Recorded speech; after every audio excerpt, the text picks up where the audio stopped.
መንግስት አስተማማኝ የነዳጅ አቅርቦት እንዲኖር ለማስቻል ህገወጥ የግብይት ሰንሰለቶች ላይ እርምጃ እየወሰደ ነው አለ የገንዘብ ሚኒስቴር።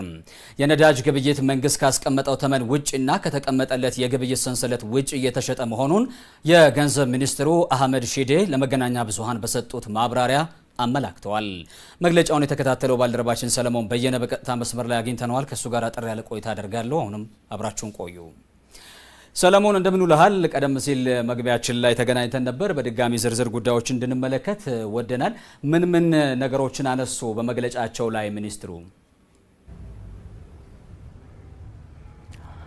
በረከት፣ በኢትዮጵያ ኢኮኖሚ ውስጥ በዋናነት ከሚንቀሳቀሱ ዘርፎችን ለማንቀሳቀስ ከሚያስችሉ ጉዳዮች መካከል አንደኛው ነዳጅ ነው። ይህ የነዳጅ ግብይት ደግሞ በከፍተኛ ሁኔታ በመንግስት ድጎማ የሚደረግለት ነው። ይህም በቁጥሮች ለመጥቀስ ያህል ከ4.2 ቢሊዮን ዶላር በላይ በመንግስት ድጎማ ይደረግበታል። ይህም ከማክሮ ኢኮኖሚ ማሻሻያ በኋላ መንግስት በከፍተኛ ቢሊዮን ድጎማዎችን እያደረገ እንደቀጠለ ይታወቃል። በዚህ መካከል የግብይት ሰንሰለቱን በአስቻይ ሁኔታዎች እንደዚሁም ደግሞ የዋጋ ተመንን በማውጣት የተረጋጋና ዘላቂ የሆነ የነዳጅ አቅርቦትን ለማሳለጥ እንዲቻል መንግስት ትኩረት አድርጎ እየሰራ ይገኛል። ይሁንና አሁን በነዳጅ ግብይት በኩል የሚታዩ ክፍተቶች መኖራቸውን በዛሬው ዕለት የገንዘብ ሚኒስትሩ አህመድ ሺዴ አንስተዋል። ይህንንም ለመገናኛ ብዙሃን በሰጡት መግለጫ ያብራሩት ጉዳይ ነው። በዋናነት ይህ ሰንሰለት ከተቀመጠለት የንግድ ሰንሰለት ውጪ እንደዚሁም ደግሞ መንግስት ካስቀምጠው የዋጋ ተመን በላይ ሽያጮች እየተከናወኑ እንደሆነ በተደረጉ ጥናቶች መደረሳቸውን ይፋ አድርገዋል። ይህ ደግሞ ባለፉት ጊዜያት የግብይት ሰንሰለቱን እጅግ ፈታኝ እንዳደረገው በዚሁ ጊዜ አብራርተዋል።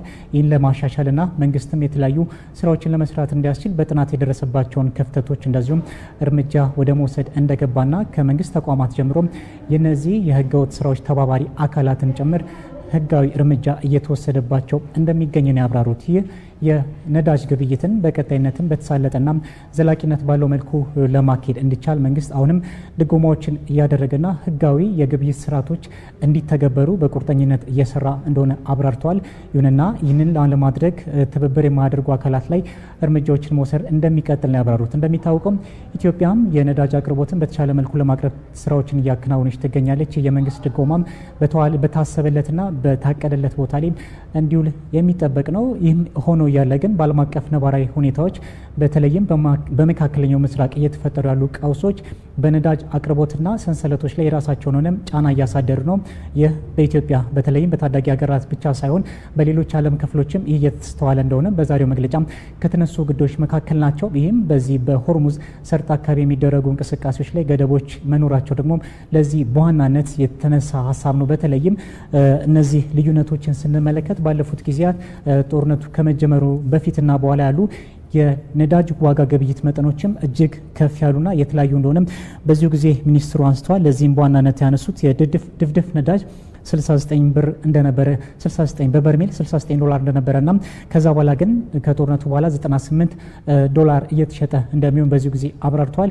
መሰል ጫናዎች በሀገራት ላይ እየተፈጠረ እንደሆነና ኢትዮጵያ በቀጣይነት የነዳጅ አቅርቦትን በተሻለ መልኩም ለማሳለጥ መንግስት ከሚወስደው እርምጃ ባሻገር ደግሞ በቁጠባ መጠቀም የሚቻልባቸው ሁኔታዎችን ማመቻቸት እንደሚገባም በዚሁ ጊዜ በማብራሪያቸው አንስተዋል። እንግዲህ እንደሚታወቀው ኢትዮጵያ በትላንትናው ዕለት መጠነኛ የሆነ የነዳጅ ግብይት ዋጋ ማስተካከያዎችን አድርጋለች። ቀደም ባልኩት በጠቀስኩት ሁኔታዎች ግን ኢትዮጵያ ያከናወነችው የነዳጅ ዋጋ ማስተካከያም በዝቅተኛነት የሚጠቀስና ይህ መንግስት አሁንም ነዳጅን ድጎማ እያደረገም በዘላቂነት ለማስቀጠል ያለውን እቅድና ዓላማ እንደሚያሳይ በዚሁ ጊዜ አብራርተዋል።